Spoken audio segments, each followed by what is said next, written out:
देखिए, आज यहाँ राजभर महाराजा सुहेल देव जी की जयंती का कार्यक्रम है। उस कार्यक्रम में हम लोग इधर आए हुए हैं। सर, इस कार्यक्रम का उद्देश्य है क्या?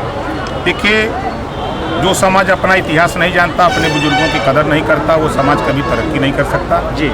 ऐसे महापुरुष जो देश की रक्षा के लिए, राष्ट्र की रक्षा के लिए देश को गुलाम होने से बचाया, ऐसे महापुरुष के इतिहास को देश के इतिहासकारों ने नहीं लिखा जी। महाराजा सुहेल देव जी का जब शासन था तो लोगों में अमन चैन था, भाईचारा था, लोग खुशहाल थे, प्रजा खुशहाल थी। तो उन्हीं के विचारों का भारत हम बनाने के लिए घूम रहे हैं जी। उन्हीं के विचारों का हम आने वाले दिनों में उत्तर प्रदेश में सरकार बनाना चाहते हैं जी। अभी पंचायत चुनाव है, इसी पंचायत चुनाव में उनके विचारों के हम पहलवान मैदान में उतार करके उनको भी जीता करके हम जिले की बड़ी पंचायत में भेजना चाहते हैं। सर, एक सवाल, चूँकि जगह जगह कार्यक्रम कराया जा रहा है, 2022 में चुनाव होने के ग्राम पंचायतों का चुनाव, इसको किस नज़र से देखा जाए सर? देखिए, हम 24 घंटा महाराजा सुहेल देव जी की विचारधारा को फैलाते रहते हैं जी। लोगों को समझाते रहते हैं, क्योंकि ये नॉन पॉलिटिकल लोग हैं, गरीब कमज़ोर लोग हैं, इनमें शिक्षा नहीं है, जिसकी वजह से इनको बार बार हमको समझाना पड़ता है जी।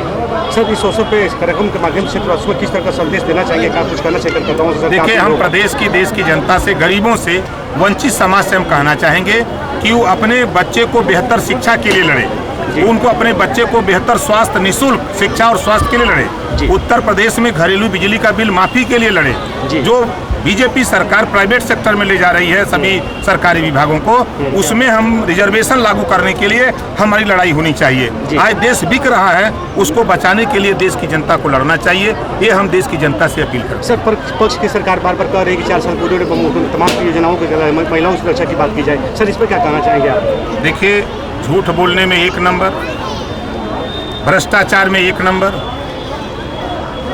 लैंड ऑर्डर में कंट्रोल करने में ये 100 नंबर फेल है, ये भी उसमें फेल है, इनको भी 1 नंबर जी। उसके बाद इनको किसी विभाग में जाइए, रेल बेच दिया, तेल बेच दिया, भेल बेच दिया, जो सच बोला तो उसको जेल भेज दिया जी। इसमें भी 1 नंबर जी। तो ये सारे काम में 1 नंबर है। आज 4 साल हो गया, हम बीजेपी के बड़े नेता से लेकर छोटे नेता से पूछता हूँ आपके माध्यम से जी, क्या शिक्षा पे डिबेट हुई जी? गरीबों को बेहतर शिक्षा कैसे हो, गरीबों को निःशुल्क स्वास्थ्य कैसे हो, महंगाई बढ़ रही है, इस पर भी डिबेट क्या हुआ? क्या प्रदेश में बेरोजगारी चरम पे बढ़ रही है, क्या इस पर कोई डिबेट हुआ 4 साल में जी? खाली ये अखबारों में, कागज में ये दिखते हैं। आप किसी गांव में चले जाइए, ये चिल्ला रहे हैं कि हमने शौचालय बनवाया। 100 शौचालय का सर्वे करिए तो 90 शौचालय या तो उसका छत टूटा है, दरवाजा टूटा है, या तो उसमें गोईठा रखते हैं लोग, या तो बकरी बांधते हैं, या भूसा रखे हैं जी।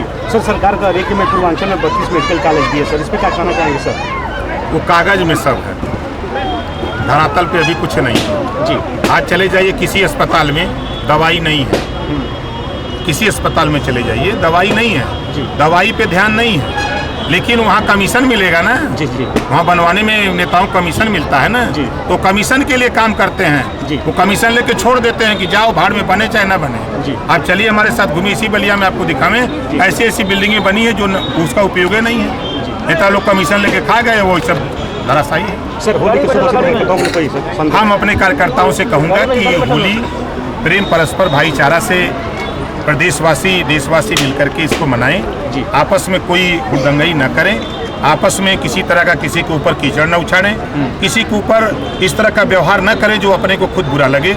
ये हमारा उनके लिए संदेश है।